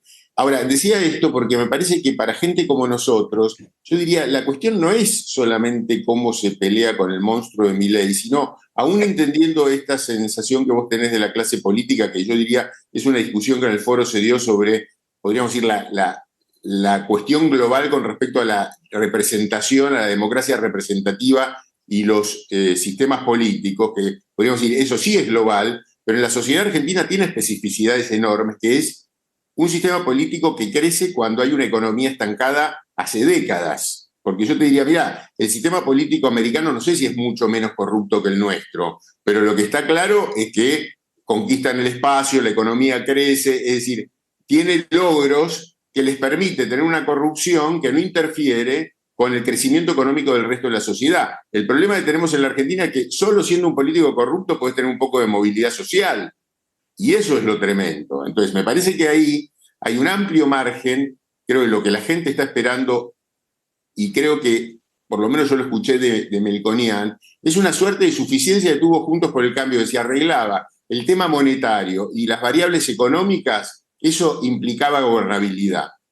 Y creo que le costó muy caro esa idea. Digo, de hecho, despreciaron todo tipo de alternativa, como fuera la de Marcos Novaro u otras con respecto a otro tipo de planteo, con respecto a cómo plantear la coalición. Es decir, ahora, ahí es donde yo digo, yo creo que más que al monstruo, tendríamos que, sin duda, presionar a la clase política de Juntos por el Cambio para que sea un poco más aguerrida, más allá de si no son muy honestos, que por lo menos sean buenos políticos. Y yo creo que nosotros tendríamos que apuntar y presionar un poco más esa dirigencia. Bueno, solo eso. Gracias. Está Jorge Osona y luego hay en el chat varios comentarios, pero nadie ha pedido la palabra. Así que, Jorge, adelante, y si alguien quiere, anótese, por favor. Dale, Jorge. Bueno, algunas ideas sueltas verdaderamente, porque estoy con fiebre y con faringitis, de manera que me resulta un poco difícil hasta ordenarme. Ya de por sí no soy muy ordenado. Pero por de pronto hay varias cosas. En primer lugar, el voto a Milei, ¿no? Y el voto sorprendente. Ahora, yo diría de que ahí fue el voto peronista clásico que está en contra de este gobierno, que los gobernadores y los poderes territoriales advirtieron y por eso se concentraron en sus feudos, se concentraron en sus territorios y dejaron libre a Milei. Eso se vio de una manera muy, muy clara en el Gran Buenos Aires. En el Gran Buenos Aires, por ejemplo, todas las intendencias, y a mí me consta en Loma de Zamora porque conozco el caso, se pusieron a comprarle cargos de concejales a Milei y le organizaron el partido a Milei. Acá hay algunos casos interesantes para que se vean, ¿no? Y ahora, es interesante porque este señor habla de la casta, ¿no? Habla de la corrupción. Ahora, ahí adentro le han comprado cargos de concejales, el hombre lobo, Drácula, qué sé yo, Gatúbela y Frankenstein. Por ejemplo, el señor Sebastián Pareja, que es un ex monzoísta y que es el gran armador de él en la primera sección, bueno, sobre todo en Pilar, su referente fue un tal Misans, un tal Martín Misans, que le armó en Pilar una casa que se llama la Casa de Milei. ¿Cómo se lo llama este señor? Que es el dueño de la casa, un tal Claudio Parmesano, el rey de la noche, porque es propietario de varios boliches bailables, que son un escándalo de distribución de droga. Bueno, ese tipo va a ser concejal, ¿verdad?, por Milei. Y son la mayor parte de los tipos. Ahora, veamos una cosa. En la tercera sección electoral del Gran Buenos Aires, el peronismo perdió 1 millón y pico de votos. Sin embargo, Milei sacó el 22%. Si uno conjuga el voto de Milei con el voto que sacaron los intendentes, que sacó Unión por la Patria, como se llama ahora, da el voto de siempre. Por supuesto que eso no fue a Kicillof y tampoco a Massa. Precisamente por eso Kicillof y Massa han sacado menos votos que los intendentes de Gran Buenos Aires. Con lo que en el conurbano bonaerense, en la tercera sección, donde votan 24 millones de personas, evidentemente es la vieja política. Y en el resto del país, y pensando en lo que decía Carlos, es el voto peronista, un voto que no tiene conducción, yo no sé bien desde cuándo, si desde la muerte de Kirchner, ¿verdad?, o desde el fin del gobierno de Menem. Porque, bueno, Duhalde pudo haberlo relevado a Menem, no quiso, Kirchner se murió, hay que ver si hubiera querido, y la señora es cualquier cosa menos una conductora. De manera que, bueno, el votante peronista está buscando un referente, y qué mejor que un Milei que tiene los caracteres propios de un peronista clásico. Es un plebiscitario, un tipo que quiere gobernar por decreto, que no cree en la división de poderes, y que plantea grandes eslóganes al estilo de las 20 verdades peronistas, simplemente alrededor de dos grandes términos, la casta y la dolarización y todo eso. Así que esa es la primera cosa, ¿no? La otra, estoy pensando en lo que decía Graciela, que es la cuestión del deseo político, que ella lo sabe muy bien porque ha sido una conspicua política. ¿Se quiere o no se quiere? Yo les pregunto a la gente esta de Juntos por el Cambio, ahora Patricia, ¿quieren o no quieren ganar? Porque yo lo viví eso como militante peronista ya por el 83. En el 83 yo llegué a la conclusión que el peronismo no quería ganar las elecciones. Estaba aterrado de ganar las elecciones porque pensaba en el gobierno de Isabel. Y como los militares metieron todo en el freezer, y cuando se abrió el freezer estaba lo de siempre, entonces tenían miedo. Y precisamente por esa fue una de las razones por la que no quisieron homologar la ley de autonomía de los militares, porque sabían que iban a tener un grave problema de gobernabilidad. Ahora, como contrapartida, Alfonsín era un tipo que quería ganar y lo transmitía, y eso, por supuesto, yo en esa época era peronista, me desesperaba, porque era el peronista que nos faltaba. ¿Qué pedíamos nosotros? A Perón, pero Perón estaba muerto. Y el que quería era Alfonsín. Pero no sé si acá la señora Bullrich, ¿no?, y la gente de Juntos por el Cambio quiere el poder o ya están resignados a perder, porque lo que ha pasado durante la última semana es patético. Esta gente ya tendría que estar presentando un gabinete, ya tendría que estar presentando un programa, equipos, y otra vez están enfrascados en la pelea con Melconian del 2018 sobre si, Melconian lleva a Santangelo al Banco Central o no, entonces en ese caso él no quiere ser ministro de Economía otra vez, y siguen peleando con eso. Cuando hay un montón de opciones alternativas a Melconian, está el doctor Horacio Tomás Liendo, que tiene un programa bimonetario mucho más interesante. Así que me da la impresión que lo que transmite Graciela, bueno, que esta gente sabe que va a perder o está resignada frente a la luz de votos de Milei y por lo tanto, bueno, Milei va a ganar. Cosa que sería, desde mi punto de vista, y perdón, ¿no?, una tragedia, porque creo que vamos a un régimen autoritario y de consecuencias inimaginables. Pero eso es otra historia. Bueno, en el Gran Buenos Aires particularmente hay un fenómeno nuevo, hay movimientos, hay transformaciones sociales que están quedando por debajo ¿cómo se dice ahora?, del radar.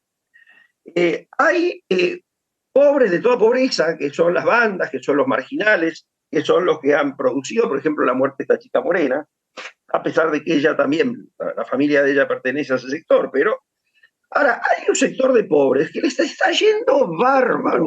Y hay gente que la pasó muy mal durante la cuarentena y a través de toda una serie de emprendimientos, de fábricas, ocupando hasta 5 o 6 personas, le va bárbaro.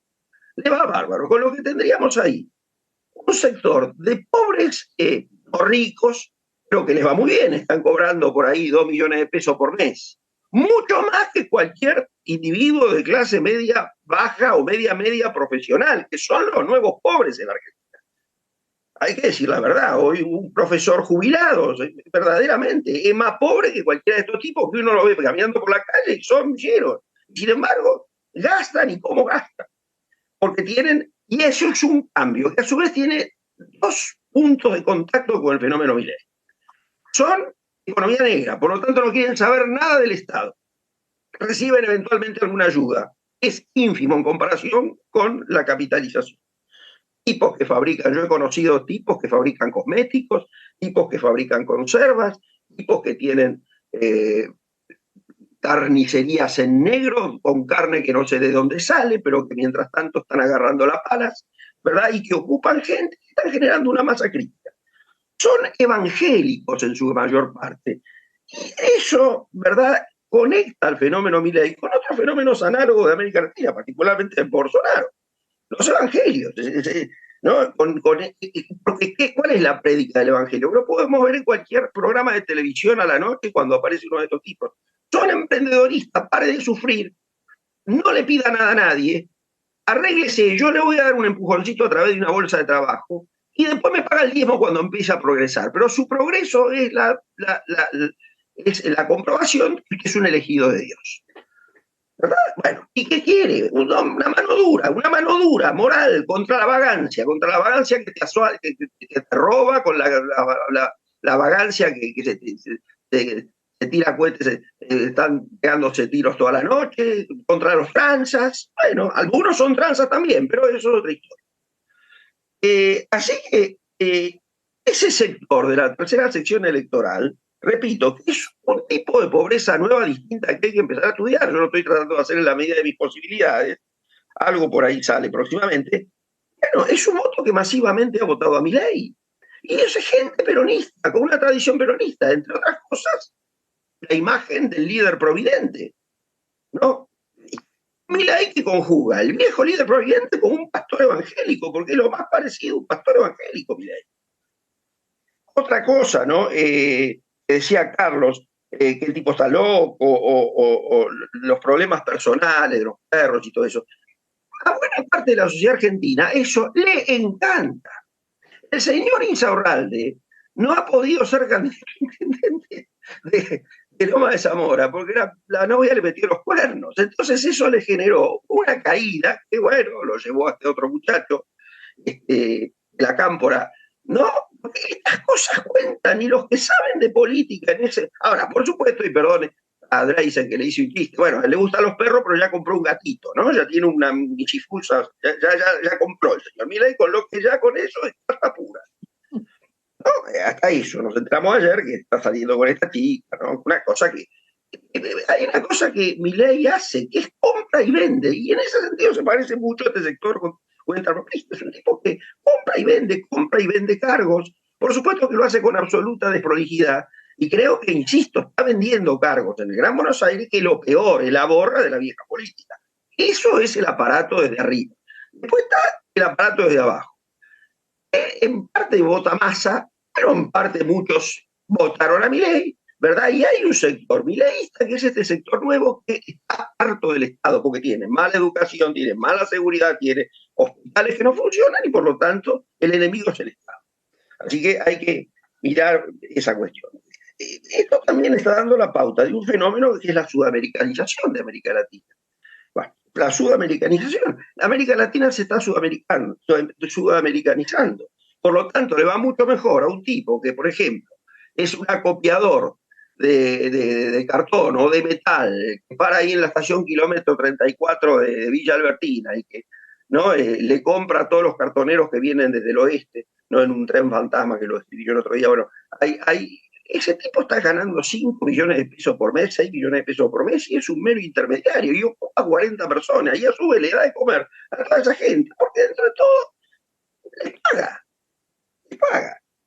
Ahora, eso está dando la pauta de un proceso de sudamericanización que determina a esa gente bien, no precisamente un profesional universitario. Y esa es la razón por la que tanta gente se va del país. Porque acá no tiene por venir. Y acá, recibirte hoy de médico, de abogado, o de qué sé yo, salvo licenciado en sistemas o alguna cosa así, olvídate, estás condenado a la nueva pobreza de clase media. Otra observación acerca de el porqué de Milei, porque tenemos que empezar a pelar las capas de la cebolla, ¿no? Bueno, esto de la locura, bueno, es un país loco. Es una sociedad que uno ve locura caminando por la calle. Y entonces hay gente que le encanta que el tipo diga que habla con los perros. Una señora que dice, yo hablo con mi gatito muerto, ya cierro. ¿No? Y lo de la motosierra, es decir, el decisionismo. Yo puedo, soy potente, soy el poronga que va a poder y que va a poner las cosas de difícil. Bueno, parece el Perón desde los años 40, ¿no?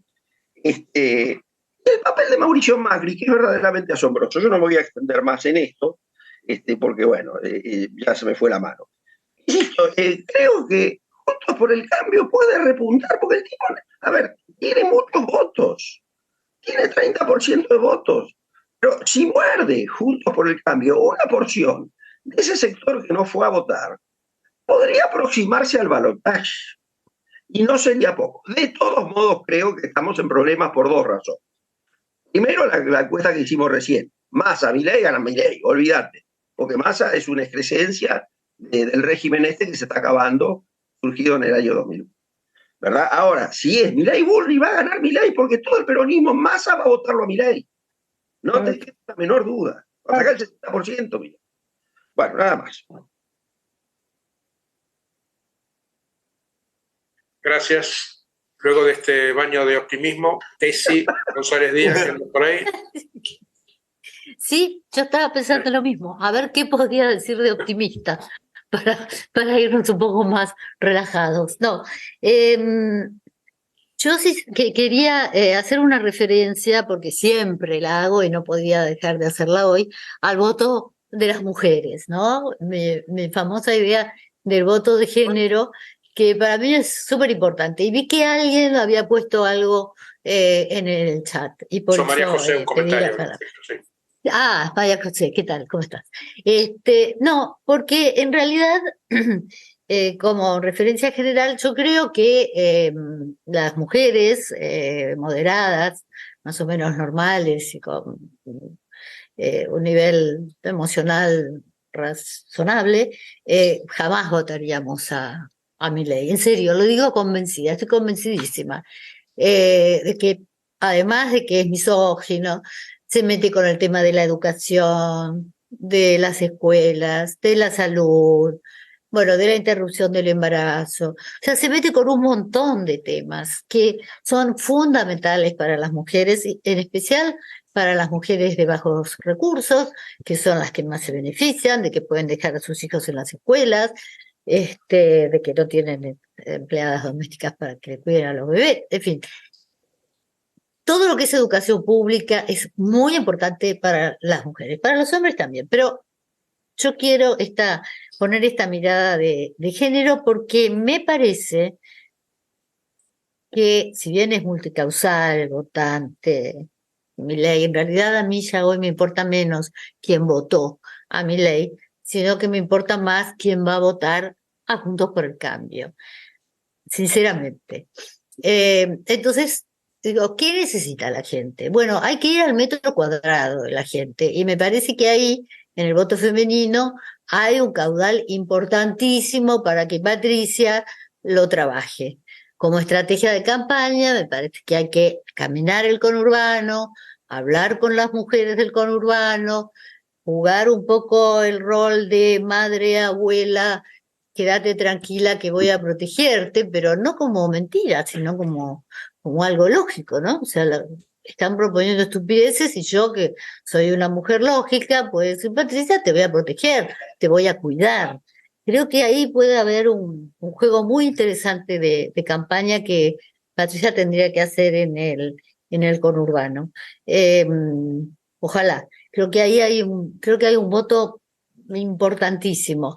Y también, por supuesto, lo que se dijo antes de ir más a fondo con los temas económicos, pero si vamos a buscar ese voto, que es lo que yo quería aportar, hay que hablar del metro cuadrado de la gente. No, la Spina no puede llegar a ese público. Y a mí me parece, que por supuesto hay muchas más cosas, pero para mí es una cosa que, si yo me sentara con Patricia, le diría, hablarle a las mujeres normales, porque puede ser puede sumar, a ver, nadie va a ganar con eso solamente, pero es una diferencia brutal a lo que puede hablar, a lo que dice y a lo que dirá Milei a lo largo de su vida. Gracias.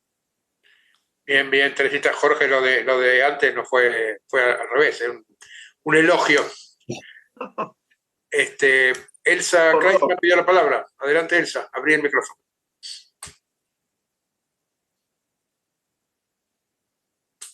Me pareció sumamente interesante y apoyo totalmente lo que dijo Teresita.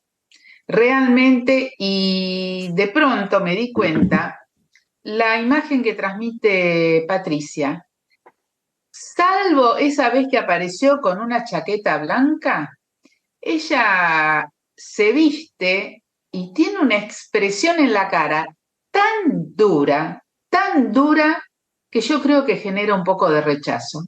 El peinado que usa ahora, ese que parece una peluca, yo diría, pero a esta también hay que decirle peluca. Ojo que la voy a votar a ella.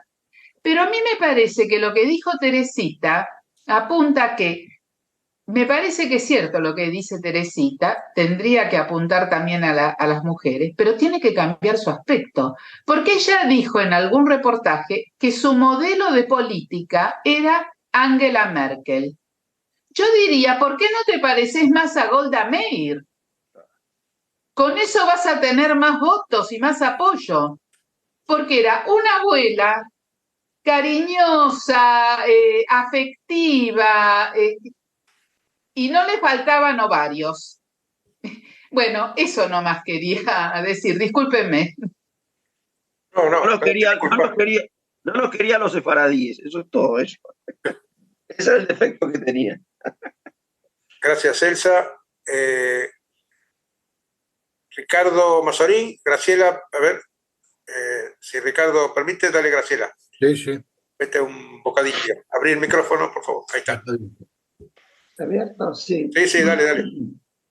¿Sabes qué pasa, Elsa? Yo estoy totalmente de acuerdo con vos y le mandé un mensaje el día que apareció de blanco y estaba mucho mejor. Y le dije, no te saques el blanco porque además es el color del poder. Y si no, miren los papas.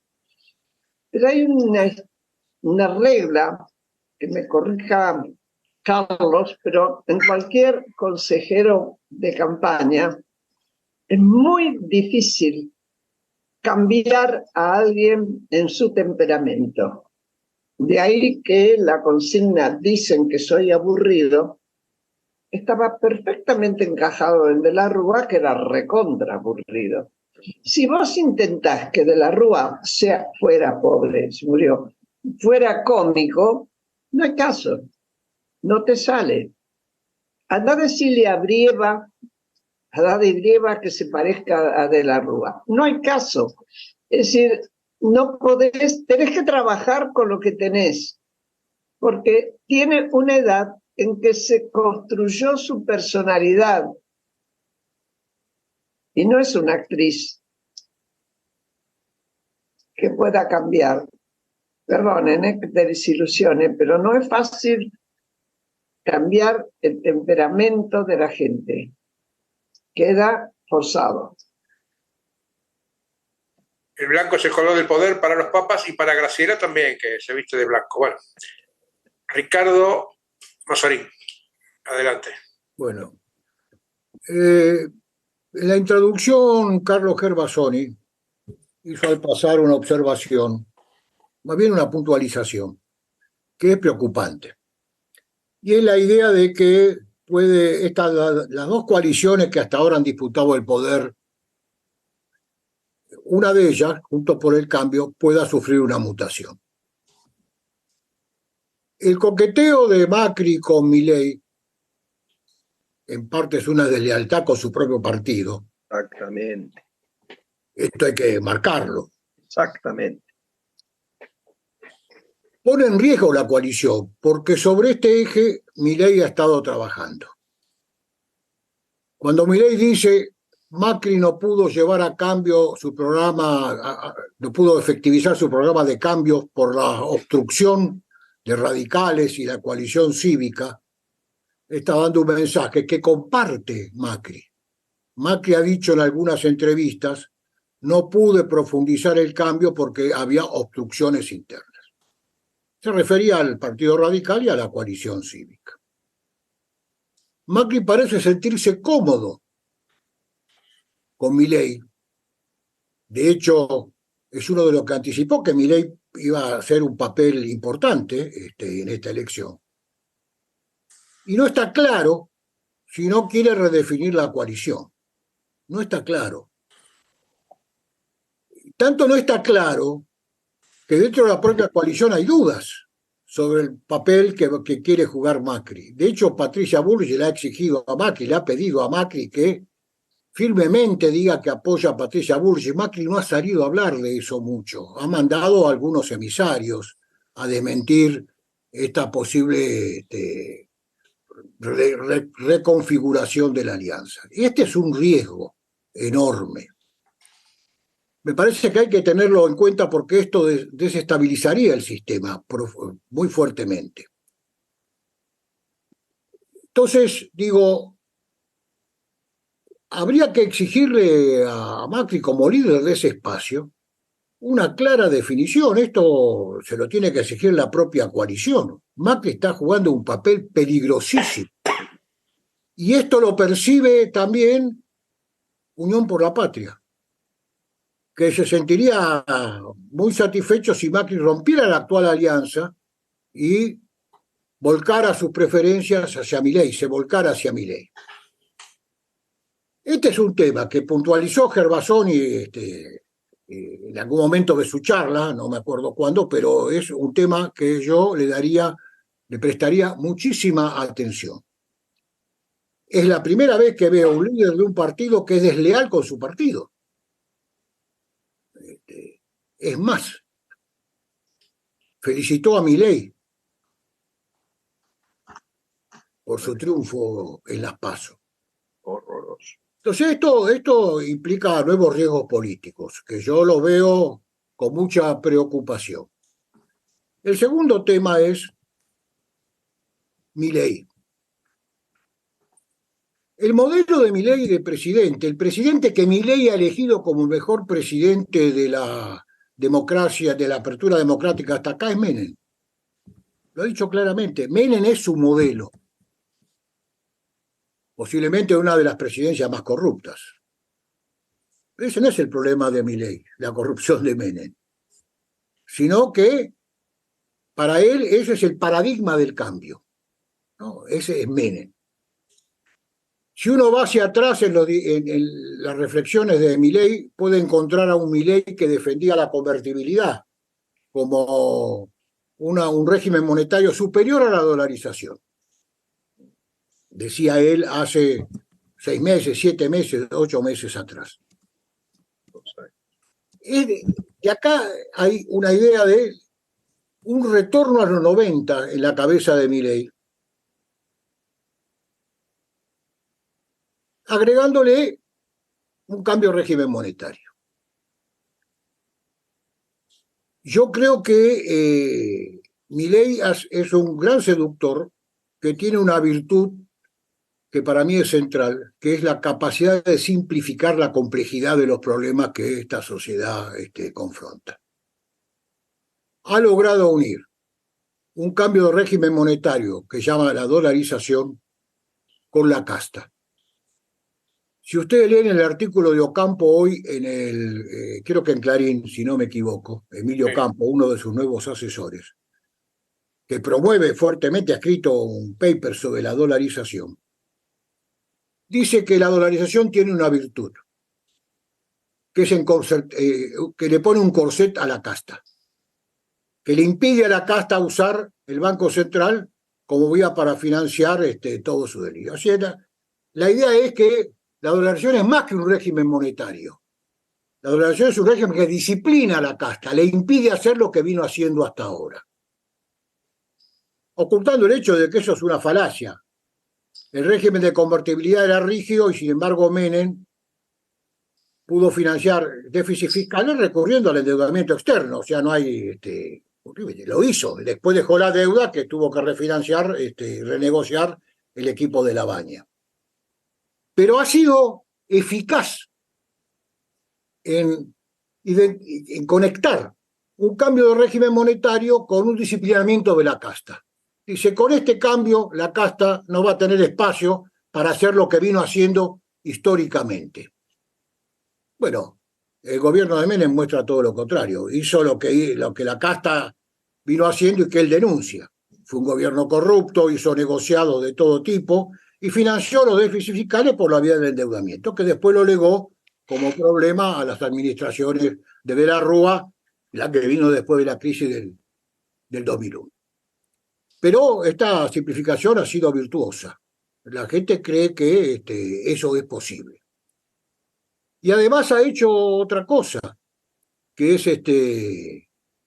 que remite, y hay que tenerlo en cuenta esto para un debate con Milei, que remite al thatcherismo, década del 70. Esta idea de que no hay una sociedad, que hay individuos, esto es Thatcher, ¿no? Hay individuos en una sociedad, no hay una sociedad. Y estos individuos son los que demandan un estado mínimo y que el mercado resuelva los problemas por la vía de la competencia del mercado y la oferta y la demanda. Y cuando dice esto, da ejemplos de esto, de cómo lo ve él. Preguntado por un periodista sobre el tema del sistema educativo, dijo, yo no voy a subsidiar más la oferta educativa. Yo voy a subsidiar la demanda. Esto es, le voy a dar un voucher, un cheque a los padres, para que los padres elijan con absoluta libertad la escuela a la que quieren mandar a sus hijos. Con alguna sagacidad el periodista le preguntó, ¿y si una escuela, en un caso extremo, no tiene alumnos o muy pocos alumnos y no puede sostenerse? Porque usted financia la demanda, y entonces no tiene demanda esa escuela. ¿Qué pasa con esa escuela? Quiebra, dijo. O sea, ese es el modelo. El problema de la calidad educativa queda resuelto por el mercado, porque los padres van a elegir libremente aquellas escuelas que le den mejor educación a sus hijos porque tienen la manera de financiar el acceso a esa educación. Este es el pensamiento de Milei, muy parecido al thatcherismo de la década de los 70, y una copia en cierto modo de modelo chileno en algunas cosas, ¿no? Entonces digo, esto lo atrae a Macri también. A mí me preocupa eso, porque Macri es el líder de un partido, del PRO, que es un partido dominante dentro de la alianza, y está jugando un juego peligroso. Un juego peligroso que puede significar un realineamiento de alianzas y un cambio en la dirección de los votos. ¿Qué quiero decir con esto? Si esta conjetura se confirmara, si hubiera una reconfiguración de las alianzas, espero que no ocurra, pero si hubiera, mucho del voto de centro que ha convocado Juntos por el Cambio podría volcarse en algún momento hacia la opción que ofrece Massa. Yo les voy a dar un dato de estos últimos días. no porque pese mucho en el Partido Radical, pero es un hombre que tuvo mucha importancia en el gobierno de la Alianza, inclusive Federico Storani. Federico Storani acaba de decir, no sé el peso que tiene el partido, pero acaba de decir Federico Storani que en la disputa por el gobierno de la ciudad de Buenos Aires, los radicales deberían votar a Santoro, que es un alfonsinista peronista, y no a Jorge Macri, que representa lo peor del macrismo, de los negociados, etc. Este es un hombre que fue ministro del gobierno de la Alianza, de la Juventud Radical, de la Coordinadora, un alfonsinista de pura cepa, que dice, entre comillas, no digo que esto vaya a... dice, las opciones que tenemos abiertas en la ciudad de Buenos Aires, para los radicales, Santoro sería la mejor opción. Quiero decir con esto que estamos en una situación de cierta complejidad acá. Y me parece que este no es un tema menor. Una reconfiguración, insisto, y con esto termino y disculpen que me haya extendido tanto, de Juntos por el Cambio. Un movimiento de Macri hacia el polo de Milei. Rompería esta alianza y abriría un nuevo y enorme interrogante. Esa masa de votantes que son de centro, que muchos eran radicales en el pasado y ahora no lo son, podría reorientar su voto hacia otra opción, y la que queda abierta es Massa, que es un hombre, como bien dijo Gervasoni, de derecha, que busca el voto del centro y que está a la expectativa. Digo, acá hay algunos riesgos que no debemos minimizar, entonces. Me parece que la historia va a juzgar esto, espero que no ocurra, pero que el juego que se ha abierto con la aparición de Milei y el coqueteo que ha habido recientemente de Macri con Milei es muy peligroso. Nada más, gracias. Gracias, Ricardo. Yo un segundo antes de pasar a Carlos, parece que es muy importante que Patricia Bullrich salga con propuestas concretas, que presente su equipo de gobierno, propuestas tranquilas, concretas en temas de seguridad, en temas de salud, en temas de educación, en temas de economía, por supuesto, y por lo que hemos escuchado, están armando todo para salir la semana que viene, tomando un respiro y bueno, esperemos que así sea y pueda tomar también lo que dijo Tesi, lo que dijo otras personas acá. Y bueno, la libertad entendida como arreglate como puedas es un concepto que pensamos que ya estaba superado, pero por lo visto todavía hay que aclararlo. ¿Puedo agregar algo como...? Dale, Ricardo, luego Graciela levantó un dedo también. No levantó el dedo. Bueno. Se ha abierto un debate sobre la dolarización. Vamos a ver, se ha abierto un debate. Dentro del equipo que acompaña a Milei, algunos de ellos que fueron parte de un proyecto de dolarización en la época de Menem, Carlos Rodríguez, Roque Fernández, Guidotti, etcétera, fracasó después, pero eso no importa. Si no tuvo la aprobación de la Reserva Federal de los Estados Unidos. Están diciendo que en las condiciones actuales no hay ninguna posibilidad de dolarizar la economía. Es lo que están diciendo. Entonces ahora ya no es mañana, es 9 meses, ya no son 9 meses, son 24 meses, bueno, en fin. Y este debate es importante que se abra, porque hay una fantasía alrededor de la dolarización para muchos sectores que creen que con la dolarización van a tener salarios en dólares muy altos, parecidos a los salarios que cobran los estadounidenses, con una economía que no tiene la productividad de la economía norteamericana, ¿no? Pero esta fantasía está. Bueno, este debate yo creo que los economistas que rodean a Patricia Bullrich deberían salir fuerte a dar este debate. Hoy salió Peirano, que no está en el grupo, en un artículo también en Clarín, a hablar contra la dolarización. No hablar contra, sino decir cuáles son los riesgos y los peligros de la dolarización. Pero lo interesante de esto es que Ocampo, que defiende la dolarización, cuando le preguntan a Ocampo ¿cómo haría para dolarizar en un país que no tiene reservas?, ha dicho que hay que recurrir a los mercados de crédito internacional y dar como garantía títulos argentinos.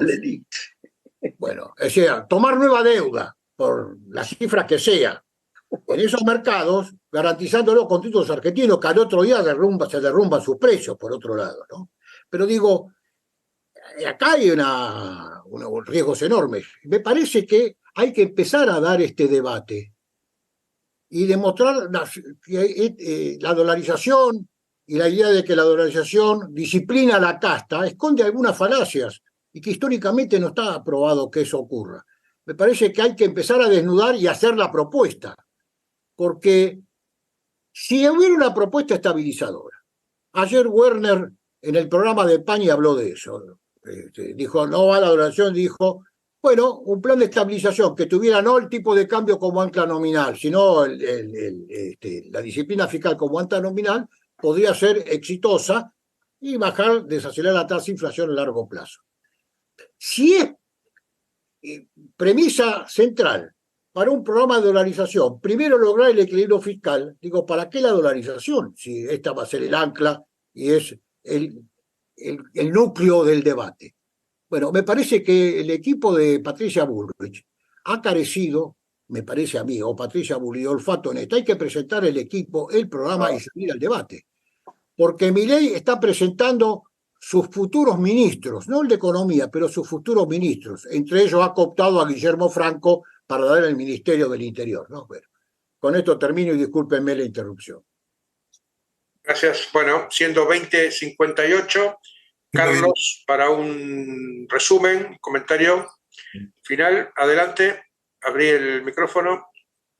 No, Laura, que es muy, muy rápido. Uno, quiero ponernos en perspectiva y decir que pasó muy poquito tiempo de las elecciones, no falta tanto para las siguientes, pero falta. Creo que es momento más que decir de lo que hay que hacer en términos de estrategia electoral para un triunfo de una candidata razonable. Creo que a la mayor parte de nosotros nos parece que sería Patricia Bullrich. Hay que parar la pelota, hay que pensar, hay que buscar datos antes de actuar y hay que coordinar a mucha gente, que en función de lo que dijo Ricardo quizás sea la parte más difícil, porque si vos salís con una estrategia, pero Macri dice lo que quiere, Lilita Carrió dice lo que quiere, Freddy Storani dice lo que quiere, estamos muy así, ¿no? Parte de este tacticismo individual que yo decía versus la estrategia colectiva tiene que ver con esto, con cada jugador juega la suya. Pero creo que quizás es mejor callarse 2 semanas, investigar la opinión pública, encuestas o grupos motivacionales y juntar a los jugadores a ver si podemos juntar colectivamente. Y si no se puede, no se puede. Bueno, 2 peligros. Quizás, perdón que varios pidieron alguna nota optimista, yo no se las voy a dar, pero 2 peligros donde creo que el club, entre otras fuerzas de la sociedad civil argentina, pueden tener algún rol. El primero sería que se rompa Juntos por el Cambio, que yo creo que eso es muy, muy grave. Y que hay jugadores que están tirando. O sea, yo doy un ejemplo que a mí me molesta especialmente como votante porteño, pero creo que hay muchos. No que el PRO, que Mauricio Macri venga y diga, che, mira, mi primo que es gobernador de otro lugar, intendente, va a renunciar 2 años antes del mandato para el que lo eligieron, para ser ministro en otro lugar de donde quiere ser candidato, y ser el ministro que maneja las elecciones en las que él va a ser candidato. Y vamos a correr a la fuerza candidatos que serían obvios ganadores, como Quirós, obvios ganadores diría yo, por muchos motivos, y aparte lo vamos a postular a pesar de que hay dudas graves de que pueda postularse porque no es porteño y no vive en Buenos Aires, y es intendente en otro lugar, igual porque yo tengo ganas. Yo siento que esto provoca a Freddy Storani. A mí no me gusta lo que dijo Freddy Storani, pero lo entiendo, digamos, porque es una provocación. Y después cuando ganamos por 1,5, ganamos por nada, te ponemos la vice nuestra también, no te negociamos nada. Entonces, siento que hay jugadores que están jugando al extremo de romper y eso puede pasar. Entonces, quizás acá muchos de nosotros tenemos vínculos con el mundo de Cambiemos, quizás algo podemos hacer, decir para tomar conciencia hacia dónde estamos yendo, porque ese escenario va hacia, en el largo plazo, una democracia sin partidos. Hay muchos países, Perú, Guatemala, que tienen democracia, no hay partidos, hay entrepreneurs políticos que sacan votos acá, qué sé yo, mucha corrupción, que son... Bueno, y algunos países funcionan mejor que la Argentina, la verdad, sin partidos, pero no creo que la Argentina funcione mejor sin partidos que con partidos. Segundo peligro más grave, que alguien lo mencionó, perdón que no recuerdo qué fue, por supuesto, una deriva que gane Milei y haga una deriva autoritaria, porque es muy posible eso, ¿no? Es un escenario clásico se hace una deriva autoritaria, en general no funcionan esas cosas, pero a veces funcionan, ¿no? Fujimori cerró el Congreso y gobernó 8 años más, y en general no funcionan, pero ahí, por supuesto, el club político tenía un rol todavía más importante, porque, bueno, supongo que buena parte de nuestra esencia es defender un sistema democrático republicano, instituciones que garanticen derechos y libertad, y Milei tiene todas las fichas puestas para ir para ese lado. Si ganara, creo que tiene una buena chance de darnos una sorpresa y no hacer eso, y razonar y recapacitar y aplicar el teorema de Baglini, pero creo que el club puede hacer algo en esas dos frentes, ¿no? Mantener a la coalición unida y actuar en caso de una deriva autoritaria del gobierno de Milei, que hay que darle alguna probabilidad, a que gane Milei alguna probabilidad relativamente alta, y a que eso sea una deriva autoritaria también relativamente alta. Gracias por escuchar y por los comentarios. Gracias, Carlos, gracias a todos. Va a haber todavía dos largos meses para seguir cortando tela, así que nos seguiremos encontrando. Saludos, buenas noches y hasta la próxima.